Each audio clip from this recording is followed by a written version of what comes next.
too. I want to introduce Bailey Eldridge, who is from Fort Worth, Texas, and is a communication major. She's a career peer in our career development office, as well as a presidential ambassador and a first-year experience peer mentor. She works part-time as a partner support specialist at Servita, which is her dad's consulting company, and Mr. Eldridge is here tonight as well, so welcome to PBA.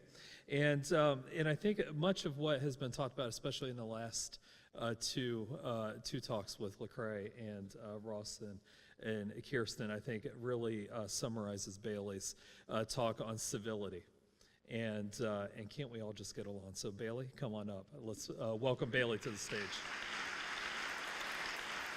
Thank you. So I've been following the Q Union hashtag on Twitter, and one of my favorites was from a bright student somewhere in the country also going through this event, and it was, "Fully expect my professors to lecture in only 9-minute increments per class now." Unlike your professors, I only have 9 minutes. I don't have a full class period, but I have chosen the topic of civility. And the interesting thing was the best example that I could think of civility happening in recent times actually came from the presidential debate on Sunday. And if you were able to physically endure 90 minutes of cringing at every comment, you might have heard the very last question that was just slid in there by the moderators. And it came from a man named Carl Becker, who said, "My question to both of you is, regardless of the current rhetoric, would either of you name one positive thing that you respect in one another?" In that one question, Carl Becker summed up the idea of civility, that amidst disagreement at some basic level, we can respect one another. At the moment, it seems like our nation has lost track of this idea. But as an individual like Carl Becker has taught us, it still exists. There is a hunger in our society to engage on difficult issues and to have civility in these conversations. We just need to have a better picture of what civility is and an understanding of the constructive ways by which we can implement this day to day. And that's what we'll be talking about today. So I was a debater in high school, and the one thing I learned was to define your terms at the beginning, so there was no loss or confusion throughout the rest of the speech. So the dictionary defines civility as polite, reasonable, and respectful behavior, which is vague and general enough to mean absolutely nothing to society nowadays. Where a dictionary gets us a better picture of what civility is, a more robust understanding of it, is actually when it talks about its Latin root, which is civitas, meaning city, or civis, meaning citizen.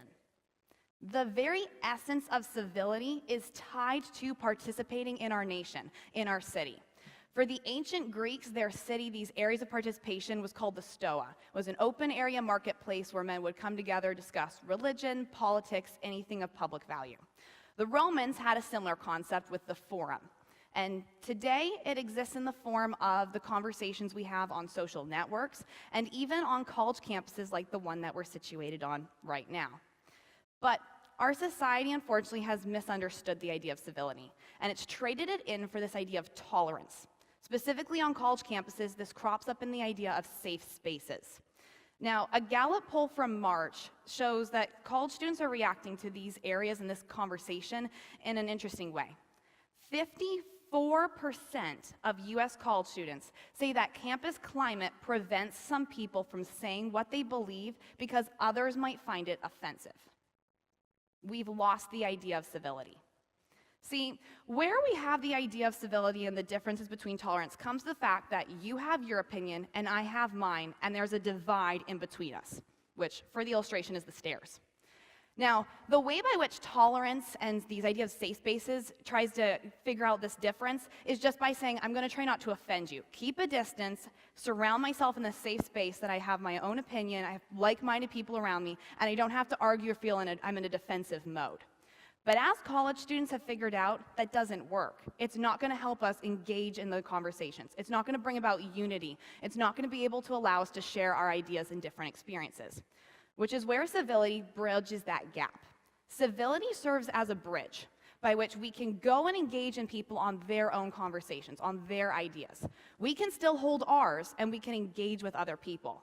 And if it's available, and if that's a possibility, we can sometimes meet in the middle and compromise. Civility serves as a bridge where tolerance and safe spaces say just keep a distance and don't offend the other person.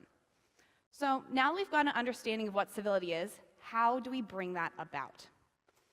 I think it comes down to the 3 C's of constructing civility, created by yours truly. The first is an idea of courage. Civility takes courage, and I mean this in 2 senses. It takes courage, first of all, to have an opinion. As Christians are finding out, we often go against the grain of society. We're often in the minority with our opinions. So to have the courage to hold Christian truth and to keep that and be firmly planted in that takes courage. And that's the first step to civility, is having the belief and the firm foundation in your own ideas and understandings. But the second understanding of courage in this sense of civility actually comes from having the courage to sometimes back away from the argument. Sometimes we have to have the courage to lose the battles to win the war. And I experienced this just a couple weeks ago when I went with a friend to Olive Garden.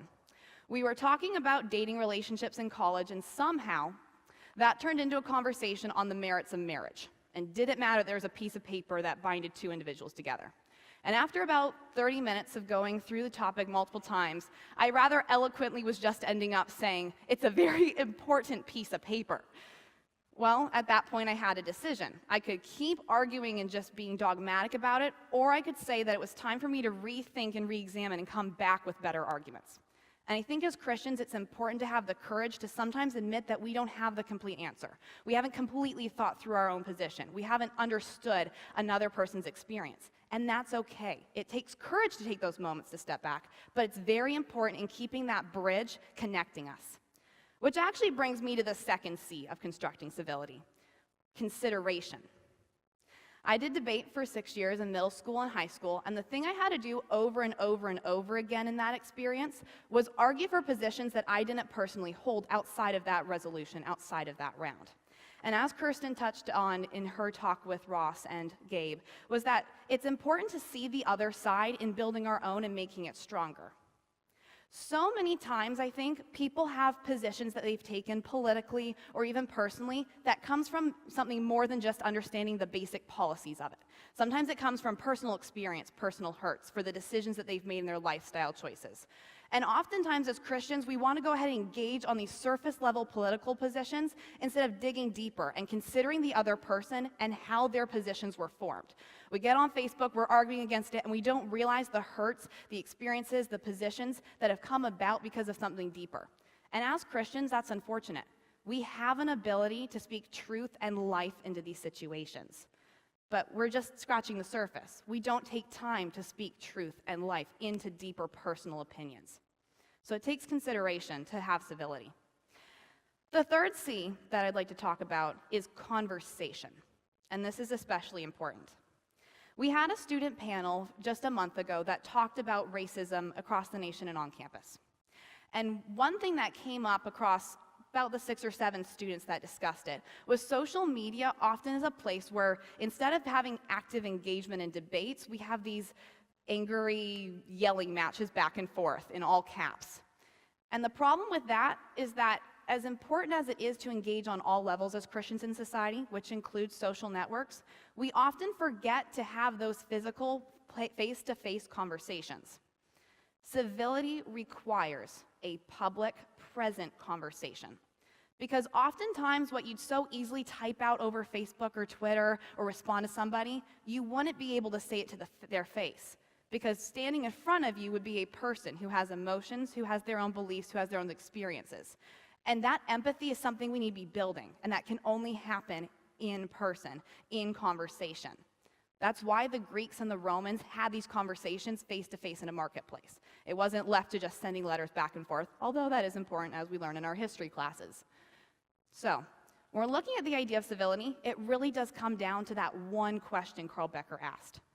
My question to both of you is, regardless of the current rhetoric, would either of you name one positive thing you respect about the other? Regardless of the division our society currently faces, regardless of the differences of opinion, are we able to still respect one another, engage one another, and try to understand one another? And if we can take this more robust understanding of civility out into our conversations and put that into practice using courage, consideration, and conversation, you'll see individuals like Carl Becker more often in the media. You'll see them more often in society. And that's how slowly by slowly culture changes in our nation.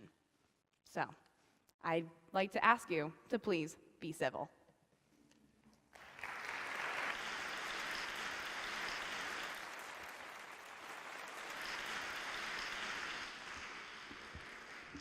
Thank you, Bailey, for your comments and words as we engage in these tough conversations during this time.